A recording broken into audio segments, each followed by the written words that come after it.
Now it's time for Power of Prophecy, continuing the legacy of Tex Mars, exposing evil, and promoting Jesus Christ as Savior. Here's your host, Jerry Barrett.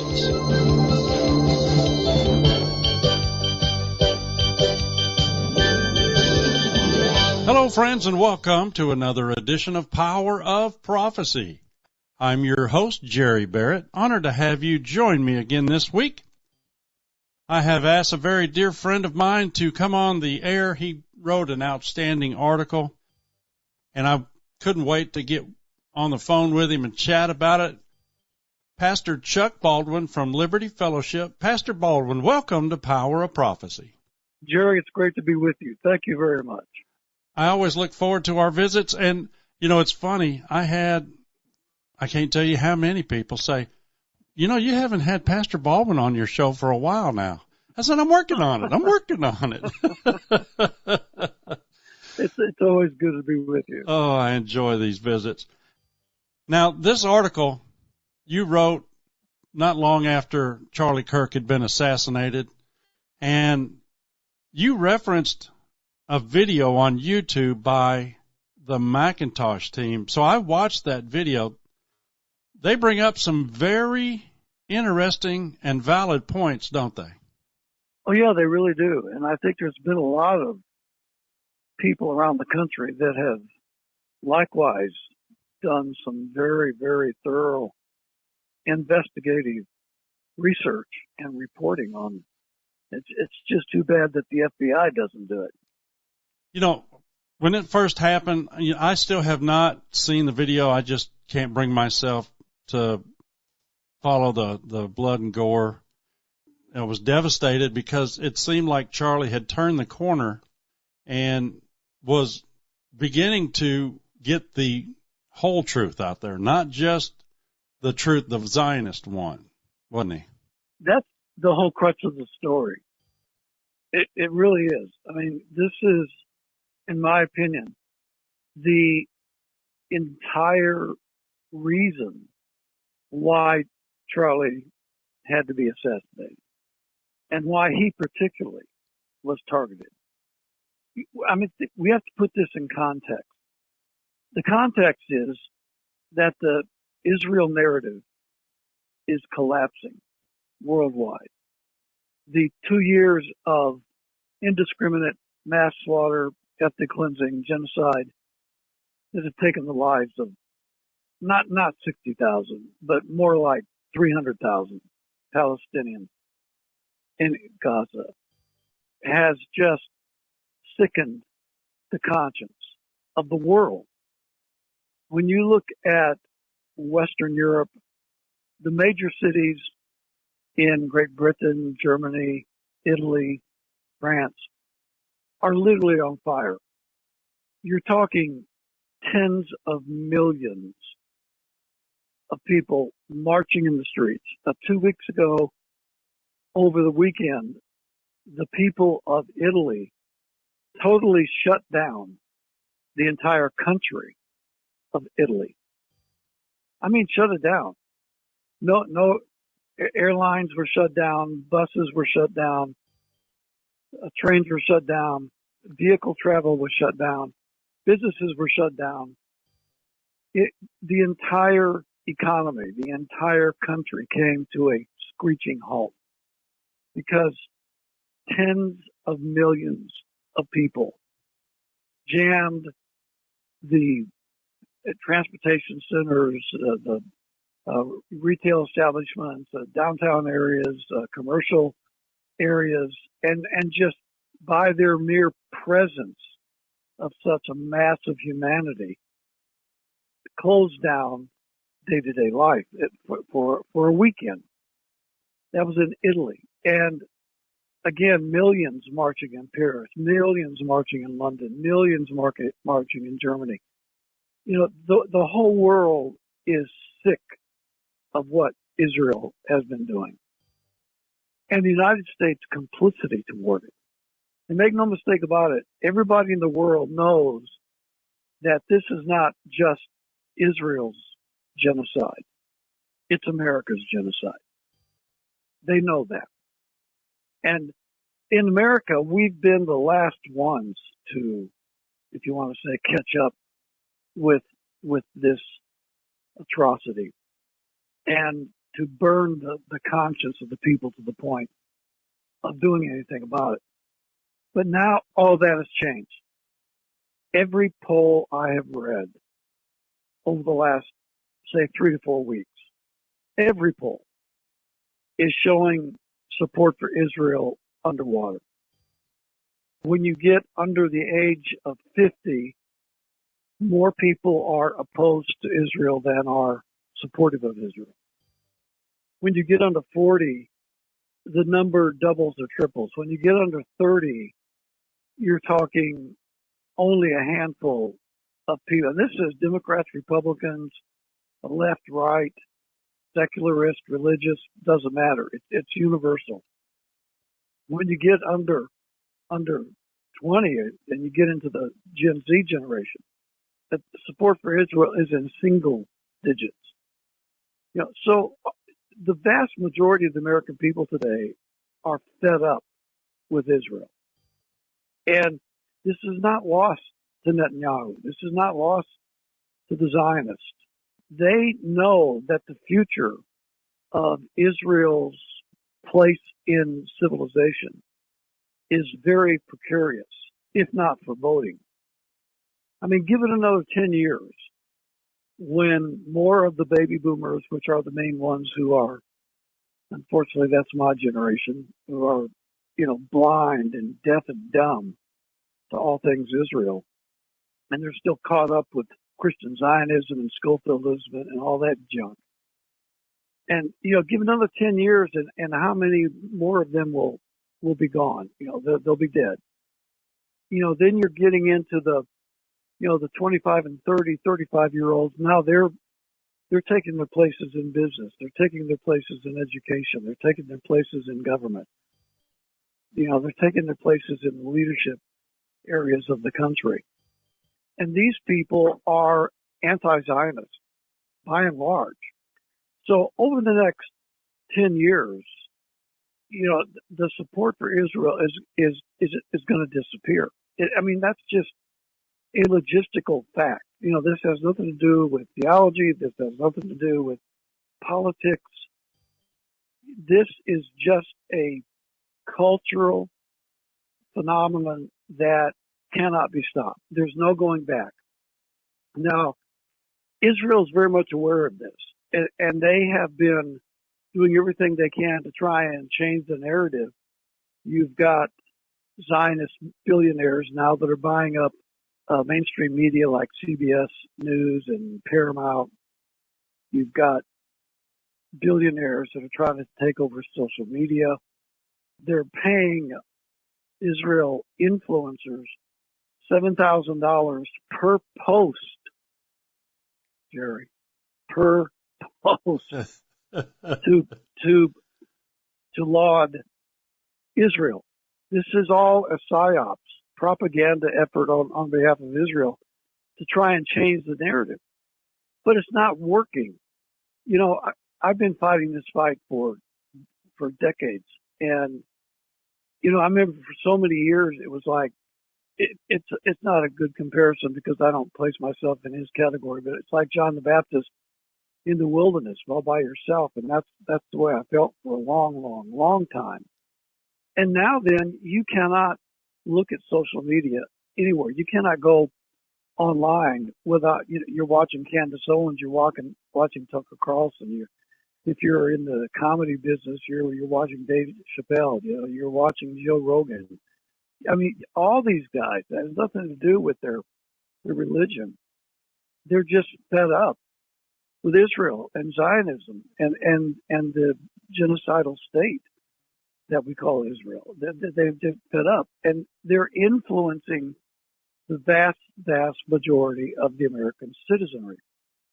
The only exception to what I just said was Charlie Kirk's audience.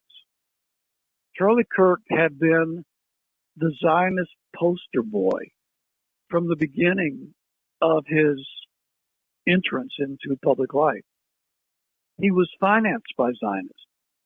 He had, what, 150 million or more in the bank when he was killed, and most of that money was given to him by Israel or by Israel's agents.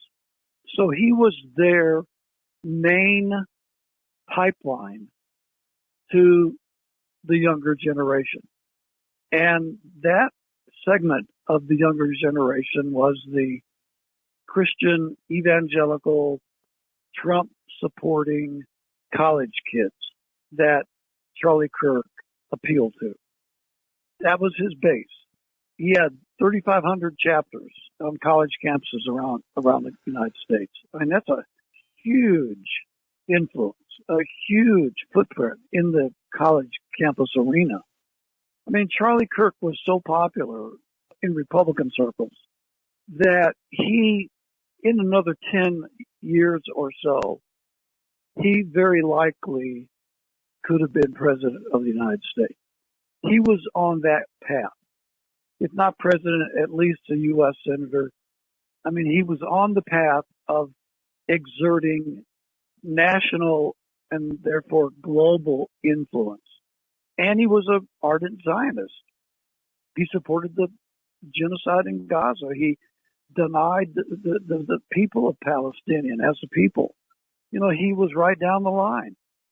But things changed.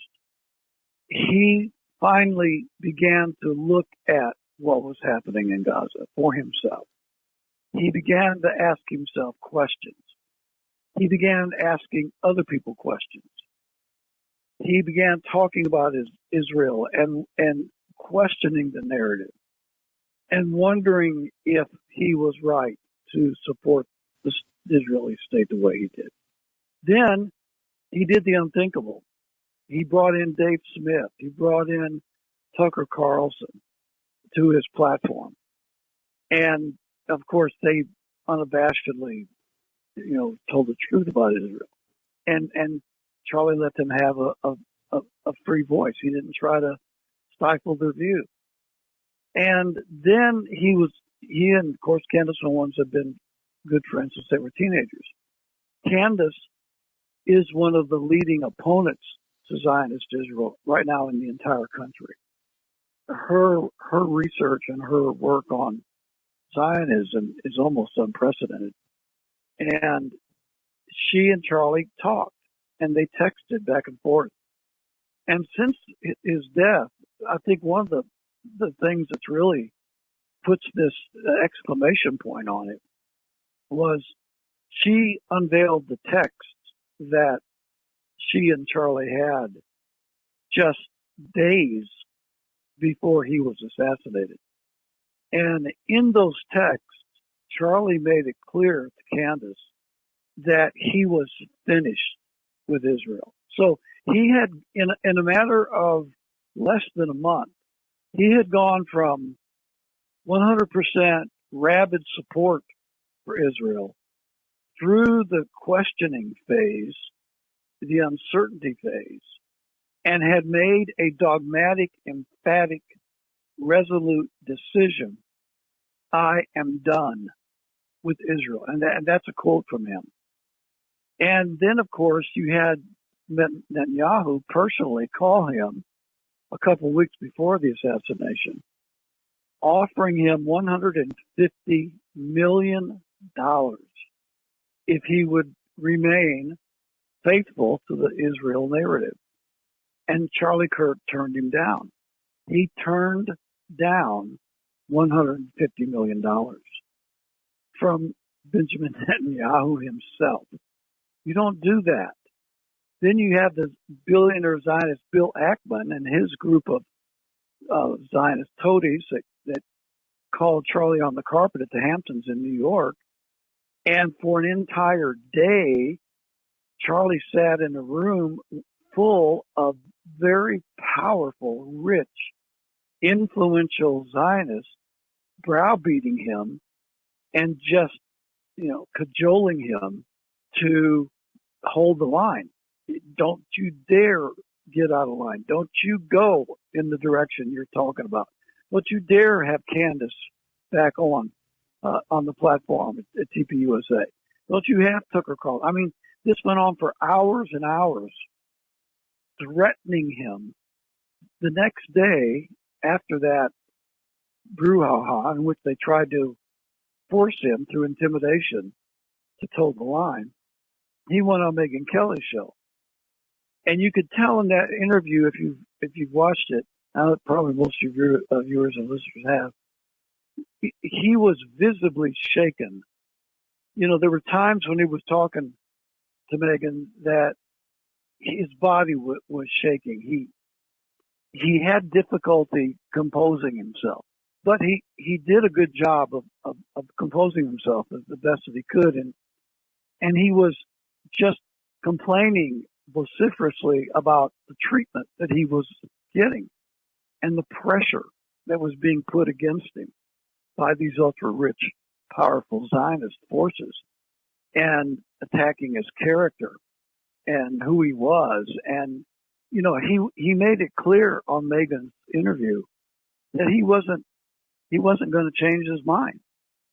I mean, it was clear that he was angry at what was happening, and he was not going to let himself be bullied into submission. So all these things happened like boom, boom, boom, boom before the event in Utah took place. And when I preached the sermon, and then from that sermon, I wrote the column that you referenced at the beginning.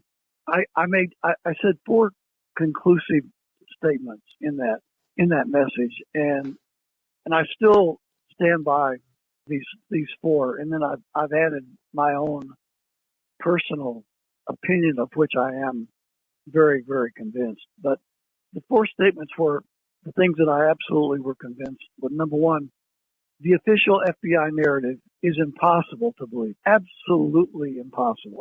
I mean, I'm not going to go over those things. We've been over it so many times. It's the most ludicrous, absurd interpretation of events that I have ever seen in my life. I mean, this makes the John Kennedy assassination look reasonable compared to what Patel is trying to tell the American people happened. I'm absolutely convinced that the killing could not have happened the way they said it happened.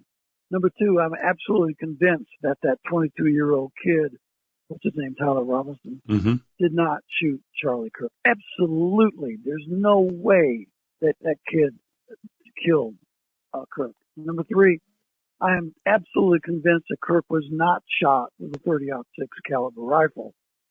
I'm not a military man, but I've been a hunter most of my adult life. I'm kind of a gun guy. I own a lot of guns. I do a lot of shooting.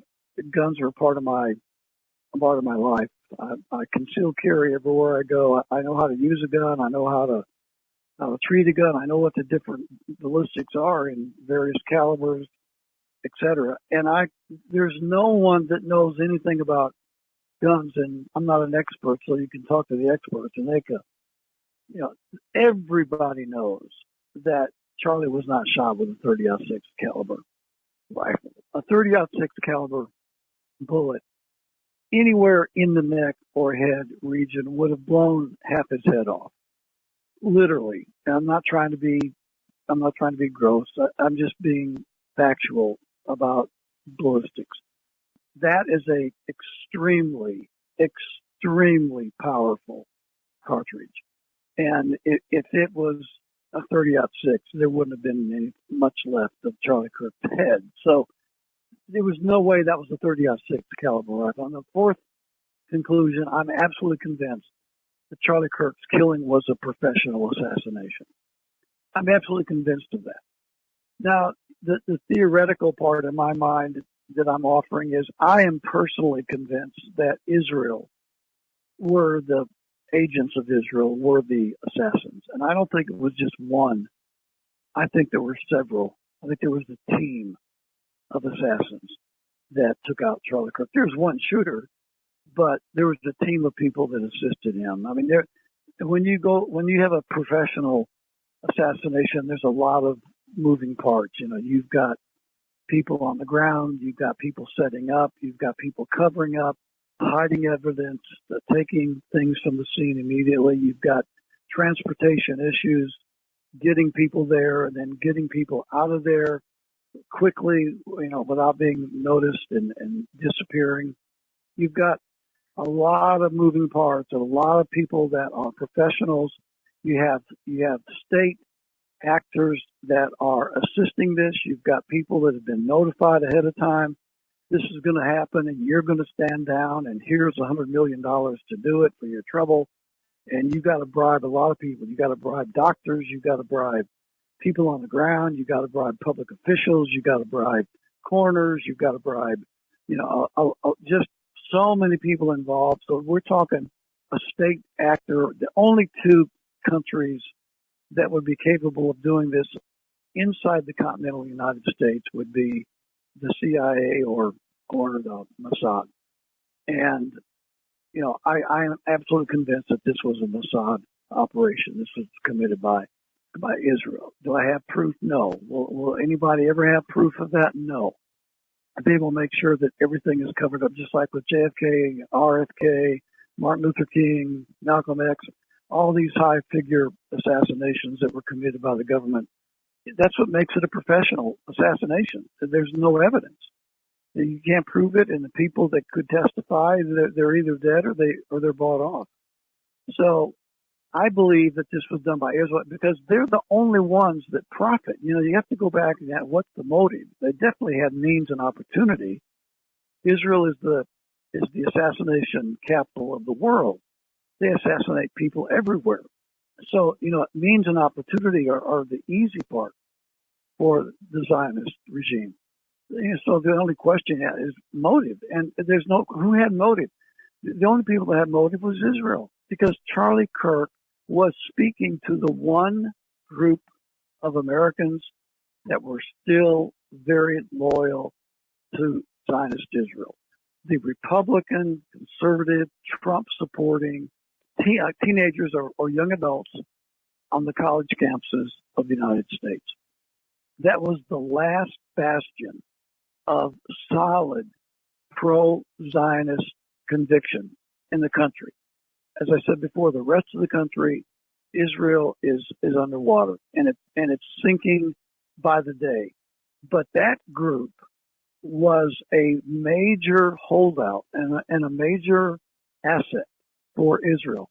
Now that group is gone. Charlie, if he would have lived another 2 or 3 months, he would have publicly had Candace back on. He would have had Tucker back on. He'd have had Dave Smith back on. He'd have had other anti-Zionists on, and then he would have personally got up and said, "I've seen the light. I see the truth. Nobody's going to bully me. This is a cult. This is devilish. This is not Christian, and I'm opposed to it." And he would have it would have been disaster for Israel. They had to shut him up. But unfortunately, for them, for Israel, I think it was too little, too late, and that's not to minimize what happened to Charlie Kirk, an egregious, ugly, grotesque murder of an innocent human being that should never have happened. But it was too late. The damage was done, and Candace is just a bulldog, and people that follow Charlie follow Candace, and they are seeing what Charlie was saying, and they were hearing what Charlie was saying, and they have shifted, and the current leadership, whatever that is, of TPUSA, they're just a bunch of money grubbing toadies that are trying to split up the $100 million that they've got hanging around there to spend, and so they're fighting for control of some money, and they have no answers. They can't answer the questions. They don't want to answer the questions. They're just trying to pretend that they know something they don't know, and trying to get their hands on the money. And so TPUSA is in total disarray. This organization, it'll fall apart in the next 6 months. The money will be spent on whatever projects, and it'll be gone, and the money's not going to come in. And so that organization is defunct. But the reality of the events leading up to Charlie's death are now coming out, and everybody knows, everybody sees, and I know that I'm not the only one. You talk about the McIntosh article and so many others. They're all saying the same thing. Look, if Israel didn't do it, who did? We know that 22-year-old kid didn't do it. We know the narrative of the FBI is absolutely a mockery. And who else did? Who could have done it? Who else could have done it? Who else would have the means to do it? Who had the motive to do it? And even though nobody can prove it, you never will be. But in their gut, people are saying it had to be Israel. It had to be. I mean, you even have Benjamin Netanyahu before they had even made an arrest. Now get this, Jerry. Before the authorities had even arrested that kid for the shooting, before he was arrested, Benjamin Netanyahu was on international television frantically pleading with the world, saying, "We didn't do it. We didn't do it. We didn't do it. We didn't do it." Well, why did he have to do that? If you're an innocent person, why would you get on television before they've even caught the guy that they said did it and say, "Oh, it wasn't me. It wasn't me. I didn't do it." Well, all that does is everybody go look at you and say, "Well, why are you up saying you didn't do it? If you didn't do it, why would you have to say anything about it?" They're right. going, the guy, in essence, just said, I did it, but I don't want you to know that I did it. I mean, that's how this whole thing happened, and that's what I believe is behind it. The one phrase that everything that I do, Chuck, whether it's for research for this radio show or my articles, is the Latin phrase, and you've got it here in your article, cui bono, mm-hmm. Who benefits. And when you start putting the pieces together, Netanyahu and the Zionists paying influencers on TikTok to be posting positive videos about Israel, propaganda. Who just bought TikTok? Because Donald Trump said that the only way we're not going to ban it is if it's bought by Americans, pseudo-Americans. Israel, Zionists, Jews bought TikTok. Right. So the pieces start falling together. And the fact that I'm not going to lie, Chuck, when I saw Tucker Carlson speak at that TPUSA event in Florida a few months ago, I was flabbergasted that he was even given a forum in that environment, because Tucker, since he's not under the thumb of Murdoch and other Zionists at Fox News, has opened his mind and started, kind of like what happened with Tex, what happened with you. We grew up with this Zionist, Israel, love Israel, bless Israel, be blessed, blah, blah, blah. When you start asking questions and you start reading for yourself, you came to the realization that Jesus came for everybody, not just a certain people. And the fact that they deny Christ, then there's an issue there. And it happened with Tucker. I know it happened with Charlie because of what Candace has said. It happened with Candace. And his power, his ability to reach young people was going to decimate what little support college students and conservatives had for Israel, and it couldn't happen. Cui bono? Who benefited? The nation of Israel. The Zionists all over the world benefited from his murder. Chuck, we have flown through 30 minutes, brother. We're going to have to take a brief break. It goes fast. I'm not kidding. It does. Oh, my goodness. My guest today is Pastor Chuck Baldwin with Liberty Fellowship. We have to take a brief pause, and when we come back, we're going to dive right back in. Stay with us, won't you? We'll be right back.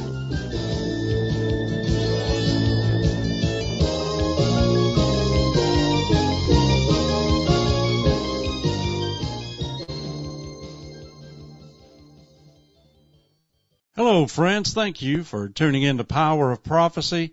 I don't want to cut short my interview with Pastor Chuck Baldwin, so we're not going to have a great big ad this time, but if you could, please don't forget to help us with our Texas Children's Home Fund, as well as helping us here at the ministry. Your support keeps us going, keeps us on the airwaves, keeps us printing the newsletter and publishing more books. And Sandra and I want to thank you so much for your support and wish each and every one of you a happy Thanksgiving. Thank you, and may God richly bless you. Okay, and now let's return to our regular program. My guest today is Pastor Chuck Baldwin. Chuck, welcome back to Power of Prophecy. Well, as always, Jerry, it's great to be with you. Now, we were discussing the assassination of Charlie Kirk, and the question I always ask on things like this is cui bono, who benefits? And you used the same phrase in your article. And to me, Israel has the means and the opportunity to pull something like this off, doesn't it? Without question, Israel is the assassination capital of the world. There is no one in modern history that has carried out more assassinations around the world than the state of Israel.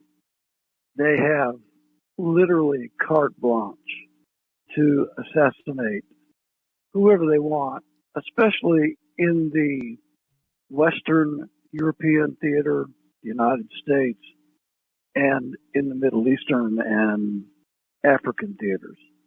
They have unlimited resources available to them. They have the green light from most of the powers of those countries, the political powers. They come and go at will. In the case of Western Europe and the United States, they pretty much own the federal governments of those countries. They have Mossad agents inside the governments of those countries. They have Mossad agents inside the diplomatic corps. They have Mossad agents inside business, and so they have unlimited opportunity. They're the only entity outside of the CIA that would have the ability to do what they do in terms of killing people surreptitiously and getting by with it with no repercussion than Israel. You know, it wasn't long ago that they modified pagers and got rid of who they deem to be terrorists or enemies of Israel. And Netanyahu came to visit Trump at the White House and gave him a golden pager.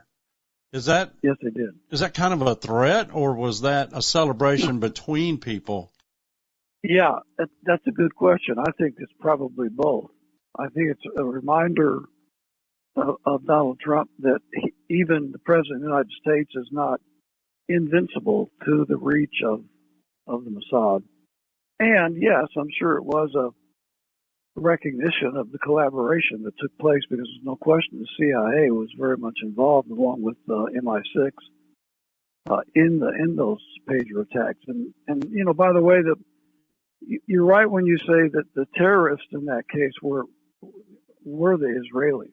This was a by definition an act of terrorism. They blew up these. Well, first they manufactured them into a very highly sophisticated network of spying, which MI6 and Mossad and CIA are the world leaders. They were able to put these pagers in the hands of a lot of people inside Lebanon.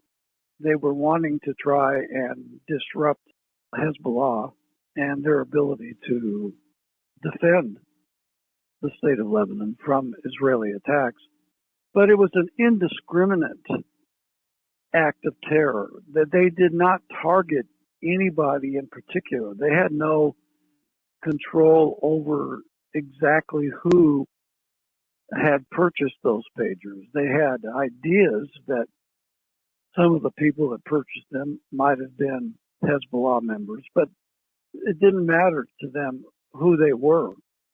And as it turned out, of course, the vast majority of the victims in that pager attack were innocent civilian women and children.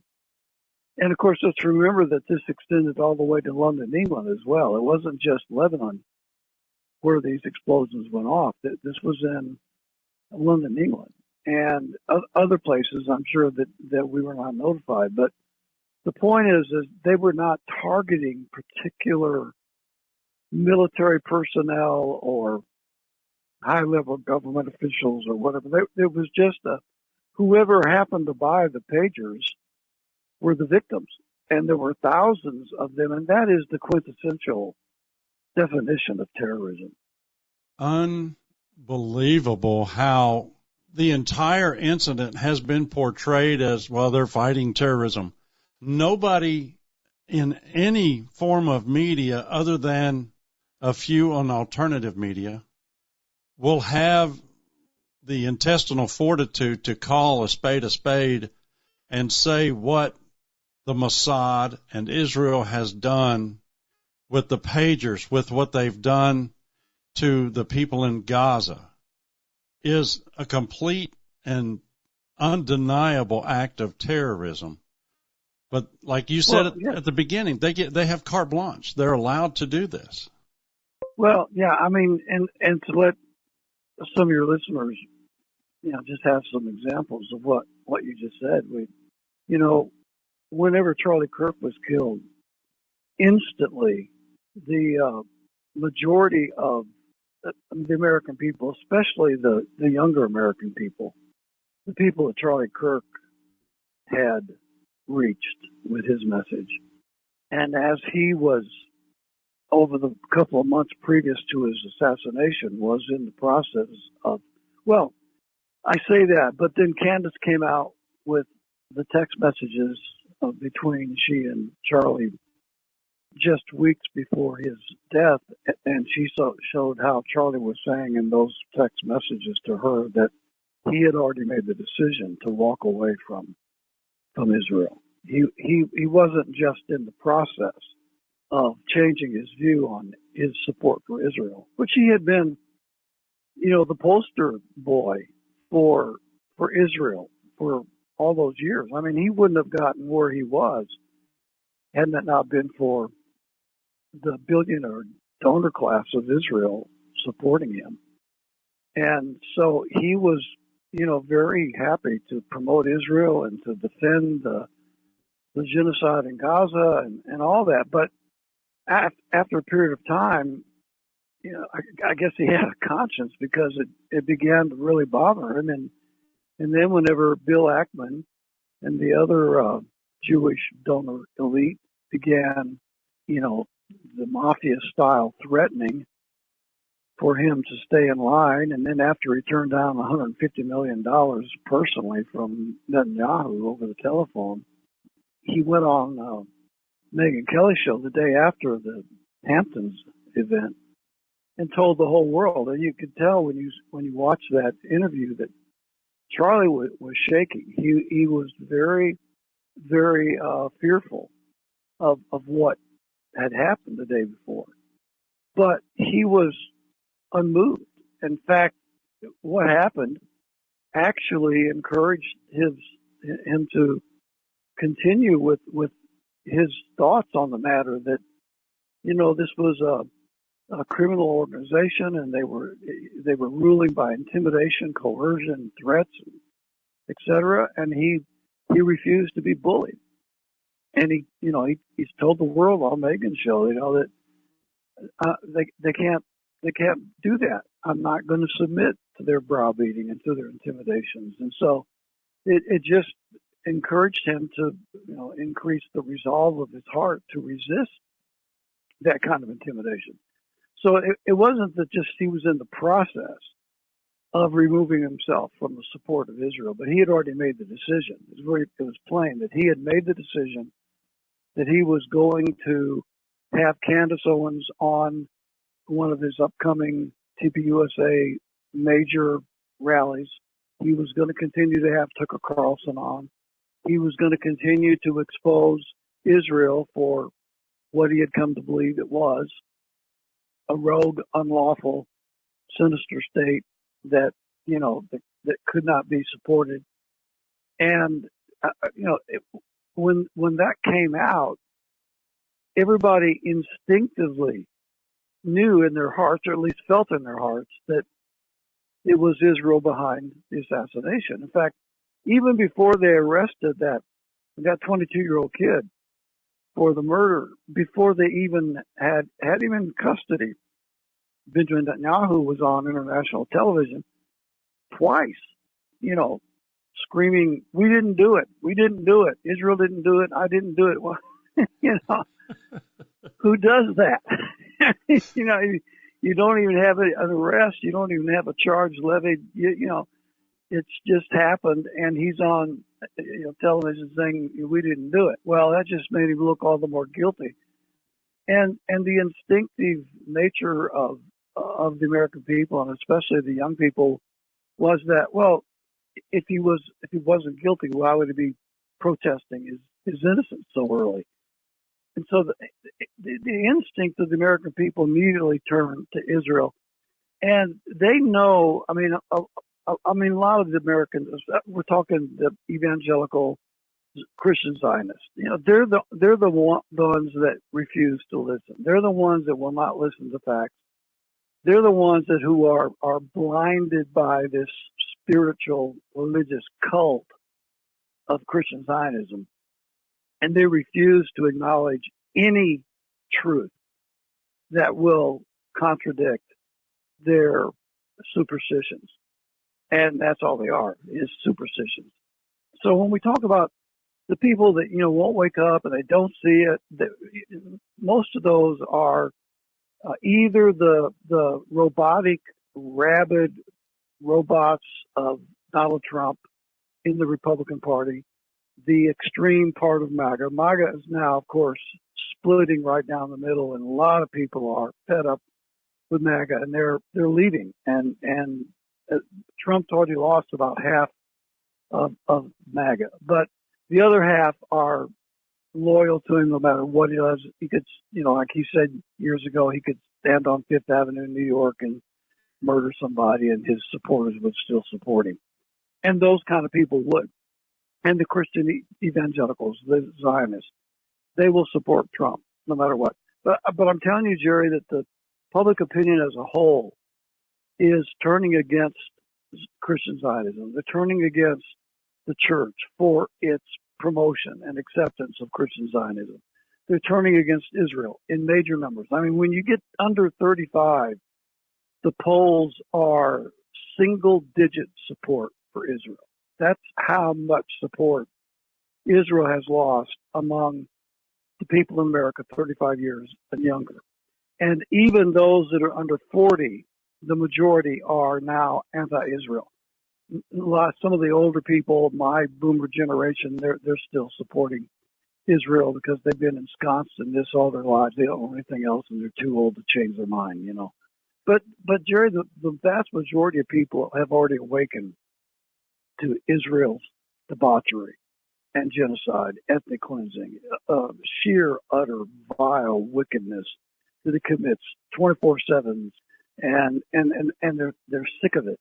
So the track record of Israel it deserves that. I mean, Trump himself, according to Max Blumenthal, who himself is Jewish, but he's the editor of Gray Zone, and is one of the most well-researched, investigated journalism agencies in the country today. And again, that's Gray Zone. And his name is Max Blumenthal. He's a Jewish man by profession, and he says, that Donald Trump, but he has contacts inside the Trump administration, and he says that his contacts have told him that Trump himself is very, very fearful of what Netanyahu would do to him if he does not toe the Israeli line. So when you have the president of the United States, who is the most protected single individual in the world, afraid that the Israel assassination program could reach him, it goes to show you the reputation that Israel has for assassination. They've assassinated people. I mean, just a couple examples. Ismail Haniyeh, the head of Gaza's political office, is not a military man, a chief negotiator, was assassinated by an Israeli strike in Tehran. He was there on a diplomatic mission in pursuit of peace agreement. Israel has assassinated hundreds of journalists in Gaza. When I say assassinated, I mean they weren't killed indiscriminately by the bombings and missile attacks. No, we're talking about sniper attacks. We're talking about targeted drone attacks. More journalists have been killed in Gaza over the last 2 years by the IDF than all the journalists that were killed in World War I and World War II combined. Think about that. The massive military operations of both of those wars. But no one targeted journalists in those days. No one targeted Red Cross workers in those days. Physicians, hospital personnel, rescue personnel. They were not targeted. But in Gaza, they are targeted by the IDF. They've assassinated clergymen, preachers. They've assassinated aid workers. And some of the ways that they've done that are just unconscionable. I'm thinking of that one little girl, 5 years old. I don't know if you saw the video of this. It's horrific. She was trapped in a blown out automobile. All of her family had been killed in the attacks. Her mother, her father, her siblings, aunts and uncles, all of her family had been killed. She was the only one that was left alive, and she was huddled in this bombed out automobile. She had a cell phone. She was calling people that she knew for help. And an aid team, clearly marked aid worker vehicle, came to her assistance. And Israel, IDF, was monitoring the little girl's cell calls. And they waited patiently for the rescue workers to come to get her. And when the rescue workers came to the automobile, the bombed out shell of an automobile where she was huddled, then they sent their missiles and they killed everyone on the spot, including the little girl. That's the kind of assassinations we're talking about. We're talking about the Iranian consulate in Damascus, Syria, killing diplomats and negotiators. That's April 2024. Ali Shamkhani, Israel's large-scale military attack on Iran, targeted and killed this Iranian official. He was the chief negotiator leading the Committee on Nuclear Talks with the United States. The peace talks with the United States were arranged by President Donald Trump. That was on June 13th of this year. Gaza negotiators were the target of an Israeli assassination in a residential area in the Qatari capital, Doha. Again, President Donald Trump had given the Hamas negotiators his assurance that they would be safe, that they could conduct their negotiations without fear of endangerment. Well, so much for that. Israeli forces, with the full cooperation of the United States, flew their jets into Qatar, a supposed ally of the United States, at one of our largest bases, in fact, the largest base in the area around Israel, military base, U.S. military base was there. And they bombed the negotiating site, and the negotiators miraculously survived, but many of the Qatari people did not. They have targeted women and children. They have targeted peaceful civilian diplomats, ordinary citizens in Lebanon and Syria. So whenever this happened with Charlie Cook, everybody that has any kind of a brain immediately went to Israel. And still to this day, and I'm one of those, count me as one of those, Jerry, I believe with all my heart that Charlie Kirk was killed by a professional assassination team from Israel. When you consider the impact that Charlie Kirk was having on the youth, and you look at I don't care if it's the Pew Research or if it's Gallup, but the waning support for Israel for any demographic under 50, it hits a cliff in the 30s and, like you said, goes down to the single digits. Well, those were the people that Charlie Kirk was reaching. Yes. So he was public enemy number one with Israel if you understand the entire picture. And No question about that. And when no question about that. Yeah, when you know the background of what they did to the Palestinians before Israel was declared a state, mm-hmm. They are barbarians in the strongest term I can think of. Oh, yeah, without a doubt. And let's narrow it just a little bit more on what you said about the young people. The college age progressives, your liberal Democrat progressives on the college campuses turned against Israel years ago, especially from the beginning of the genocide in Gaza, especially over the last 2 years. But even before the last 2 years, the progressive college age kids had already turned on Israel. So the thing that augments what you said about Charlie Kirk's influence and what Israel could not allow to happen is the fact that Charlie was reaching a particular niche within the college age young people.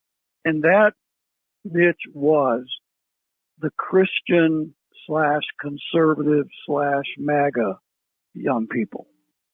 These were the ones that were always the strongest supporters among the youth of Israel. So they'd already lost the Democratic college age kids. So they could never regain that group. The young people that Charlie reached was the last group of that generation that in America that was still supportive of Israel.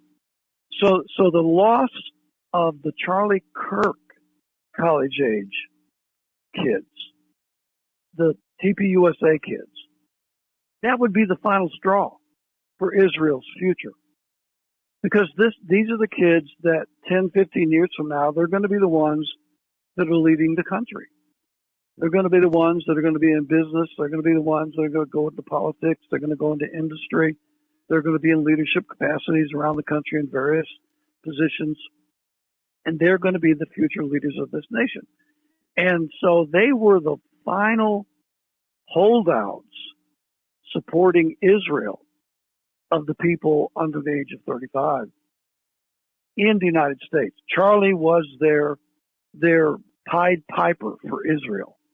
And when they discovered Israel, Netanyahu, IDF, Bill Ackman, Assad, when they found out that Charlie not only was thinking about shifting his position, but had already done so.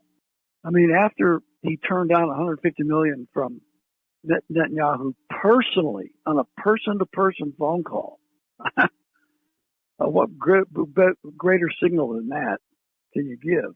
And then the Ackman affair at Hamptons, and then what he was saying to Megan and what he was saying to Candace, and what he was telling people, and then going around saying, I believe that Israel's going to kill me. Everything that he was saying showed the Israelis that they had lost their number one Pied Piper of the college age American kids in America. He was the last straw. He was the last hope. If he got up at his TPUSA meetings later on in the summer, later on in the fall this year, and had Candace come on and Tucker come on and started talking about Israel and exposing Israel, they could not let that happen. So not only was it just the young people, but specifically now, because of this, it's the conservative young people. It's the Christian young people, the evangelical young people. They're seeing the truth about Israel. They're not like their mom and dad and their grandma and their grandpa. They're seeing the truth. They're open-minded about Israel. They saw what happened to Charlie. They know what Charlie was saying. They know what he was thinking. They know that he was reversing course on Israel, and they know that he was shot for it. And so now they're going, man, we've been sold a bill of goods. We've been lied to. And so the younger age evangelical Christian conservatives, MAGA kids, they're now en masse leaving their support for Israel. So it's not just the progressives anymore. Now it's the entirety of that age group that Israel has lost. So this thing has backfired on Israel in a major way. The protests going on in Europe are massive, massive. Tens of millions of people. The media is not covering it. They're trying to pretend it doesn't exist. But the riots and the protests in Western Europe, whether it's France, whether it's Germany, whether it's England, whether it's Italy, they are out in the streets by the millions protesting against Israel. So they have lost that age group. They've lost the future. So now they're trying to buy the media, and they bought CBS News, they bought Paramount, they're in the process of buying CNN, they bought TikTok, they're trying to buy up social media, and they're paying podcasters and other influencers $7,000 per post to say positive things about Israel. And it's still not working. The narrative is gone. I mean, you know, everything is so horrible, Jerry, but the one positive part of all this is that they've lost the narrative. People are seeing Israel for what it really is. An evil, wicked, abominable monster of war, death, bloodshed, genocide, ethnic cleansing, an out-of-state rogue nation that does not deserve to be a part of the global humanity of nations. And people know that. And so that's the positive part of it. Amen. Well, the mask has come off the model, and what is underneath is grotesque to look at. And they overplayed their hand, and they basically bitten their nose off to smite the face. And now the future is looking bleaker and bleaker. And it's sad that Charlie had to pay the ultimate price. But if we can wake up more people to the evil, you called it a cult. It is a cult, the Christian Zionist cult. If we can get more people to wake up and realize that a Jew, the Apostle Paul, in Galatians 3, verse 26 through 29, tells us who are the chosen people. It's not Genesis. It laid the groundwork, but Jesus was the culmination. Sure. And it's not a blood, it is a blood-bought people that are the chosen of God. And Chuck, I want to thank you for coming on and being a guest of Power of Prophecy. I always love visiting with you, and I love going to your website, chuckbaldwinlive.com, checking out your articles. I'm on your mailing list. I love getting your articles, and I want to thank you for doing the great work that you're doing. Well, Jerry, I return the compliment. I thank God for what you're doing, and it's always a pleasure to be with you. All righty, my friend. You have a great day. God bless you, sir.